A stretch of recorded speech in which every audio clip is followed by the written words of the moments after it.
Right, I'm sitting here with the co-leaders, correct, for the One Party. And can you introduce yourselves for me? Well, I'll introduce Stephanie Harawira, co-leader of the One Party. Yep. And I'm Edward Shanley, co-leader of the One Party. Okay, cool. Now, the first question I always ask with these is, effectively, why should people vote for you guys? What's the main couple of reasons that people should vote for you? What are you doing that's different to the rest? Shall I answer or shall you? So Go should just ahead. team. Yeah, tag team. Why should they vote for us? Because never before, it's been a very long time since, and remember, we're a Christian party. Yeah. And so we only appeal to a niche market of maybe 1.7 million people, faith believers in New Zealand. And so we get our market. We're not looking for the liberal left. We're not looking for the right. We're just looking for the kingdom. And so our message is very clear to them. And I think it's time. We went through the nation last year and we heard the heartbeat of the Christian nation, which has been hugely misunderstood, unwelcomed. Not another Christian party. But just like anyone else, our voice matters too. Okay. So, yeah, I think we appeal to a certain sector of the nation. And would you say that being a Christian party, that morals and ethics, good morals and ethics, are a core part of what you're standing for, not just for the party, but for the country as a whole? For sure. One Party is founded on the Word of God, Okay. the morality of God. And we're seeking truth, justice, righteousness and freedom in this country. It's fast disappearing. Okay. That makes it, knowing that aspect, makes it easy for people to understand probably the majority of your stances on a number of key issues at the moment. In particular, a couple that are in the referendum. And so that I suppose it does make it easy for people to understand where you're coming from. And what, other than that part of it, what key things do you say about what it is you're stand for on different policies? Like, where are you on things like immigration and education and all these sorts of things? Because at the moment, with COVID having happened, people's big interest is economic recovery, health and safety from the point of view of the future health, because we're still dealing with COVID, and it looks like it's going to be, even if a vaccine's developed, it's going to be an ongoing thing that has to be dealt with, like the flu, potentially.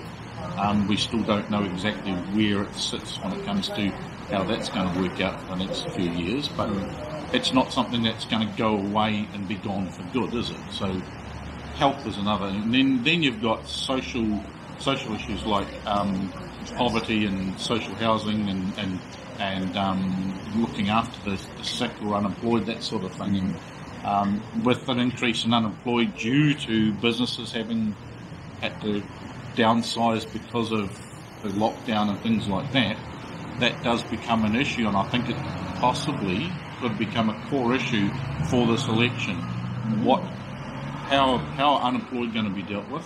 How are sick going to be dealt with? And how are businesses or people in businesses that are trying to recover in our economy? Because we can't rely on external tourism for a little while. So on those issues, pick one or two.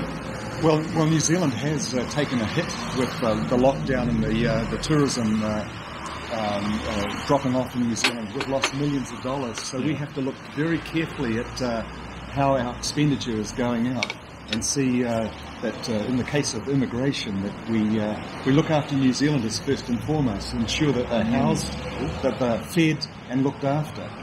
We're spending millions on a lot of different programs in New Zealand, and we need to target them more to for New Zealanders. Yeah, and let's not forget, we've just gone through this economic crisis, and what does Labor do? They give away a $300 million contract to overseas. You've got to ask yourself what the agenda is. And we're here not just to, we're not here to preach a sermon. We're here to just stabilise some of those crooked roads, okay? It's making the crooked path straight.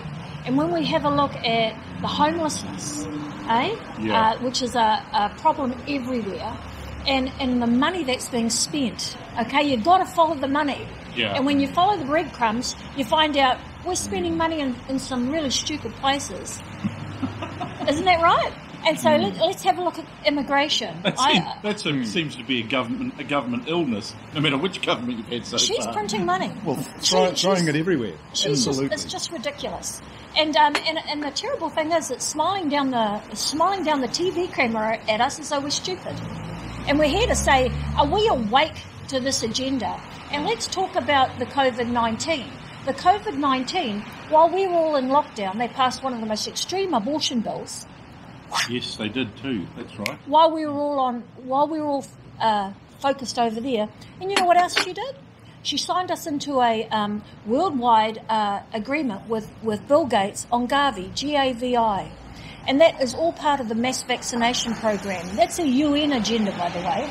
And so when you have a look at that, and she announced it, it's great. We're going to look at the whole vaccines. Well, actually, she's stealing our rights and our freedoms for choice. And we're saying we're just saying to ordinary citizens, are we awake to this agenda? Because her actions don't line up. Well, this government's actions don't line up with their kōrero, and that's what we're here for. Yeah, the piece you mentioned about sending a contract overseas. Crazy. You know, that does worry me, because in the past that would have been bad enough. You know, why not give the contract to Kiwis? But right now, when businesses need the work to employ more people, that seems a little bit contradictory with the get New Zealand back up on its feet. I could understand if what was being contracted out was something that could only be serviced by overseas. But nowadays, it's unlikely to have a situation where you could not give a contract to New Zealand businesses to do whatever it is. You know, there's a whole range of things. There's very little that we can't do in this country. Well, have a look at the spending. I actually thought it was her money she was spending. Oh, great. But $20 million for AJ Hackett. $20 million, and we've got a homeless problem. You know, you could have pulled up a couple of homeless shelters right throughout the nation. Start taking care of that. Yeah. How about the refugee centres that she's spending money in? 8 refugee centres being put up. And so what we're saying, if you've always been Labour, it's time to rethink Labour, because their words aren't lining up. And someone's getting conned, and I really think we're getting conned as a nation. Have a look at COVID-19. That's a perfect example of a fear factor. She pushed everyone to this fear, and oh my God, we should anti-social ourselves out. There were more numbers in the bird flu. There were more numbers with the SARS. Who's getting conned here? What's the job? And you know what? Now we're all pushed in to a global plan of mass vaccination. Yes, We just got conned. And Bill Gates headed up Microsoft. When did he become an expert on world health? Come on. Why is he pushing this mass vaccinations of people Awake, throughout the world? awake. Yeah. What about this one? Here's one to add to it. When you follow the breadcrumbs on the mass vaccinations, the pharmaceutical company have been losing money over the last 10 years. To push a drug from woe to go is about 6 years, millions of dollars of research. Under the vaccination program, when you have a look at that, they don't have to go through all those stringent processes to push out the vaccines. In fact, they push it out there, and guess what? Oh, if it works, it works. If it doesn't, it doesn't. Yeah, they've stripped out the liability. Someone's getting Okay. conned. Okay, that's interesting. Oh, look, follow the breadcrumbs on that one. There are a lot of things that Kiwis aren't, I don't think, fully aware of at the moment along these lines, partly because I think a lot of Kiwis tend to not take notice. I think we tend to be a bit focused on our own things a lot of the time, a lot of people. We're a busy country. And I think people, and I've always said this at election time in particular, people need to sit up and start paying attention. You're right. And make good, honest decisions, rather than just voting for the glamour and the shiny bits. Kia ora. Need to actually look deeper and truly, because I don't want to convince people one way or another, right? I want people to see the information, like see what you guys have got to say, have a look at that, straight from the horse's mouth, as they say, but also into other things, look into it themselves and actually make a decision for themselves that they can honestly be happy with making that decision, not be convinced by someone, because that tends to happen a bit too much at the moment.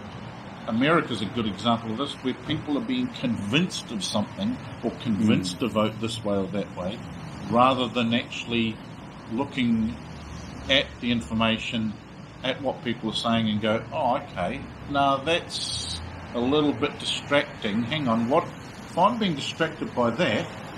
What am I not paying attention to? Look for the smoke and mirrors. Eh? Yeah, well, I tend to do that a lot. I tend to look and go, okay, that's caught my attention. What am I missing? Because being a photographer, I suppose, I tend to do that a lot. It's like something catches my attention, and then I go, hang on, before I take the photograph, I better check to make sure I haven't missed something. What about this one? While we're in lockdown, $50 million goes over to the media right on election. Is anyone pushing this one out? She just paid for the media for the election. Wake. And guess where the media's going to go? Where they're going to swing. Right in behind. Shameful. Yeah. That was a conflict You can already of interest. see that to some degree with the mainstream media. Absolutely. By what's being put out at the moment. You can sort of tell the flavour of media coverage during the election as it gets closer and closer to election day. And it has a sort of flavour that you can almost predict. Well, with lockdown and prior to that, the busyness of people's lives, with lockdown, they had the opportunity to start to talk to their neighbours, their friends, their family, and actually look into things. Go and actually find for themselves the information. And so we've talked to a lot of people who have come back to us saying, I know about that. I know what they're up to. Yeah. And so there's actually an awakening and a rising of New Zealanders. Even I've had some interesting discussions with neighbours, sitting like 2 metres apart having coffee, because I live in a street that I've sort of got to know a lot of the neighbours. And so we'd sit and have coffee and have a bit of a chat. And we talked about topics that you probably normally would be too busy to stop and spend time on. And also, with all that time shut down, you got time to do a bit of research and things like this that most people probably wouldn't have bothered in the past. And my family have always believed whether it doesn't matter who you vote for, it's why you vote for them that's important. And if you can honestly say you've made that decision in your own conscience and made that decision wisely and done the work to make sure you've made a good choice, then that's fine. Right. Even if that's completely different than the rest of the family, right? That doesn't matter. It's an You informed for yourself decision. have made an informed decision. That's and right. I think there's a lot of people this election who are going to potentially make better informed decisions in past elections, just because It's a they've wake-up had call. the time. There's a lot of things that are more directly affecting a wider group of people. Like unemployment is now affecting a wider group of people. Homelessness is touching on a larger group of people. Failures in health system or near failures and struggles in the health system are hitting more people. There's people who, because of COVID, have had operations and other things put off because of that, which that then impacts the family around them. And I think it's one of those things that often we don't take notice of something until it either directly affects us or affects someone close to us, and we sit up and take notice and go, and that's both on the good and bad. It's not just on the negative stuff, but also the good stuff that happens in life. You don't often realise that people can be happy if you're constantly living a depressing life. It's not until you have someone impact your life in a positive way that you realise, I don't need to be like that. I can be, Well, you only have to look even with, you touching on the health system. They put in the budget $19 billion for mental health. Now, here's the double Dutch. The double Dutch. Yeah. If the language doesn't act the actions, you've got to ask yourself really what you're looking at. And here's the double Dutch: $19 billion we're going to give for mental health, and then they push through a marijuana reform. So where you can actually grow your own pot now, smoke your own pot around your kids, and then think, are we all good? So we're going to lose. Well, yeah, lose that assumes the referendum goes through. But they're pushing. It has a very strong chance of doing that, which I find quite interesting because notoriously we haven't actioned actual results of referendum in the past. But the interesting thing is we've got 2 referendum happening at the moment that potentially the results will be actioned, which is unusual. That's correct. That's the because there's an seriousness. agenda. There's an agenda. Yeah. If you take the It's a euthanasia socialist agenda, from 18 to the very elderly, it gives the option to people to actually finish their life. Yeah. And no chance for God to make a stand or do a working in their life. The other thing 48 hours you can be dead. The other thing I have with that is if you look at other countries, the introduction of a very restricted euthanasia bill has actually been the thin edge of a wedge. And the big thing is not so much what the legislation says now, but what it potentially could be changed to in 15 or 20 years. It'll open the door to lots of different options, and the original intention will change, and we believe it'll become far worse. They're euthanizing children. Valued. Yeah. Okay, they already opened the door. And within 48 hours, no cool down period, no witnesses, you don't even have to be sick. You can go through the box, tick the box, and you can be dead. That's a very dangerous scenario. In fact, we've got a book that we're taking on the road with us called The Final Choice. Okay. And there's a chapter in there written by a QC. And if I'm going to take legal advice, I think I'll take it from a QC. And beautiful, he's a Christian, by the way. And just big red flags. Okay. So I always say, put your hand up if you're 60. People put their hands up and go, watch out. Because it also opens up the door for wrong things to happen within families, eh? There's some dubious things that happen within families. Okay, and most vulnerable points. It's a big red flag. Pressure can be put on a lot of people from external and in families on people. And they go through tough times. We need to support people. Yeah. So that their full potential is actually brought to the fore. We don't want someone who's got an illness to go, but that will put a lot of pressure on the family. That's I right. will choose this other option instead. Because then they're allowing those pressures to decide for them, not what they truly want. Sure. And it comes back to what I said about like with choosing who you're voting for. When external forces are causing you to change, just because people in your family vote a particular way, so you feel you should vote that way, even though your conscience and your heart says that you should vote a different way. That's right. That's not good. You should be following that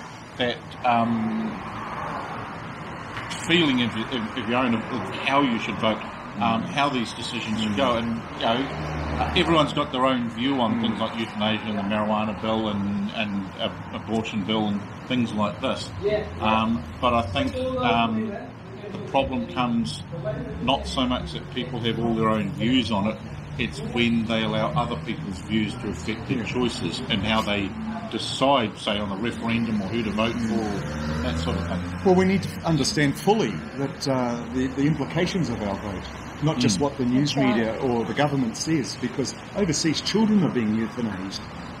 My sister passed away during the lockdown. I was in Auckland Hospital. There were many elderly people in the wards with no visitors whatsoever. The charge nurse said, "This is a tragedy happening," and I worry that somebody might say, well, they gave their authority to be euthanized. What is happening to these elderly people? They need to be looked after properly. Yeah, and that comes back to that thing of people looking at all the information, not just the stuff that's on the surface, but looking at down the road. Like I said, yes, the bill is shaped this way at the moment, but we know from experience that all our laws go through change over periods. So once something is in law, it gets changed over a period of time. And if you get comfortable with something over the next 5 years, then in the 6th year you do a little change, you get comfortable with that change. The law in 20 years is completely different than it is now. That's right. And that could be a negative thing. Sometimes it could be a positive thing, but it's not unusual for that change to be a negative thing.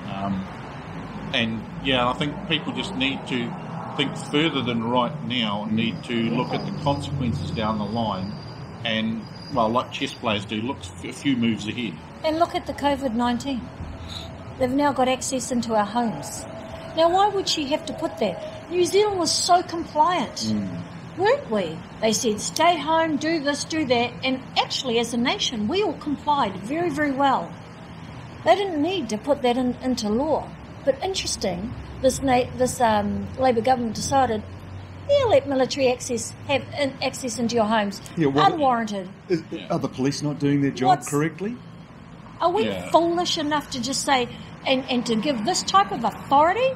Come on, New Zealand, your freedom's already been stripped. And even though in theory it only applies in certain circumstances, like other laws we've got, for instance, Misuse of Drugs Act and the Firearms Act and a few other acts like that, that give warrantless access under certain conditions. The biggest concern with this one is how is it going to be used? Exactly. If it had a time limit, it wouldn't be quite so bad. And that, okay, this law expires in 9 months' time or 6 months' time.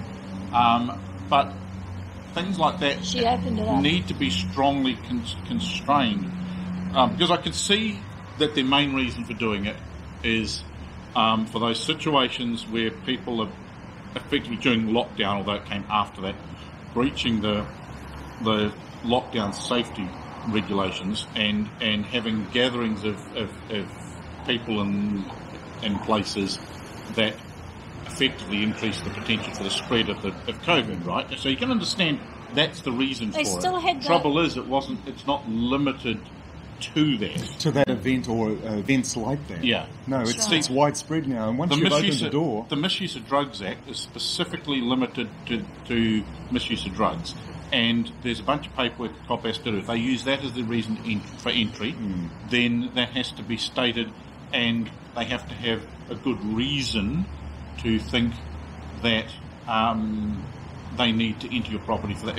If it's shown that they didn't have that on sound ground, then no. Same as the whole, a police officer can enter your property if they have good reason to believe that someone is in danger in that home, right? But they have to have good reason for it and be able to back that up. They can't just wander in and pretend, like you see in the movies. They have to have good reason. And there's a whole lot of consequences around if they screw that up.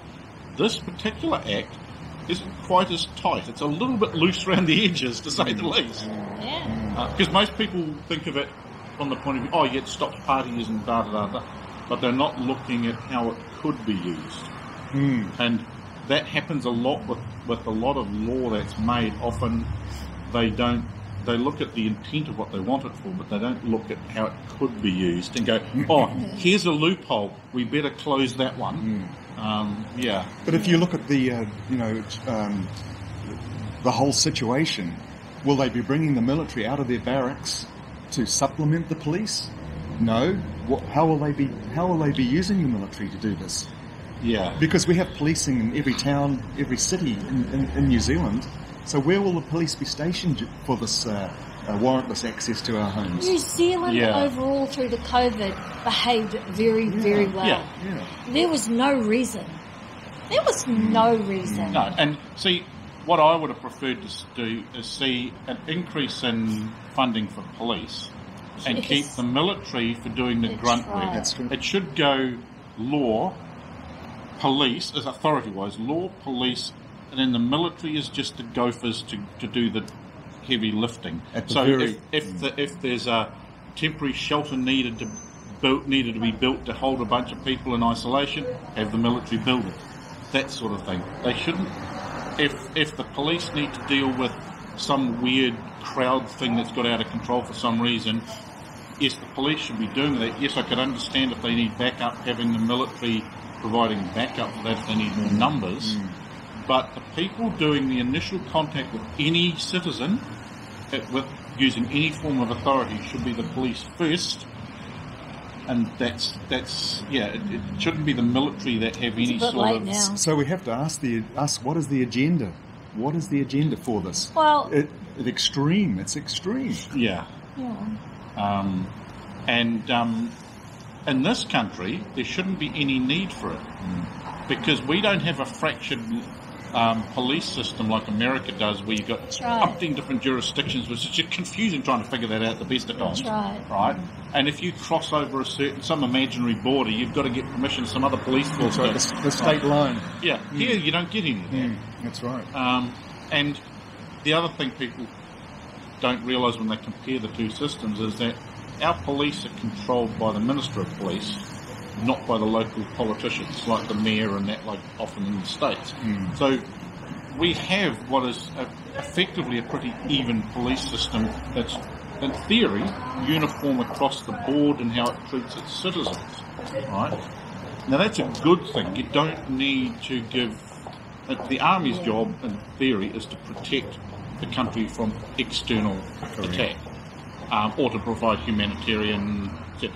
So if you needed a bunch of tents put up to house a bunch of people or to put up a COVID screening centre all of a sudden, yes, bring the military in to put the tents up, but it should be the police that have the authority over what people have to do. Yeah. Anyway, it's been good chatting to you.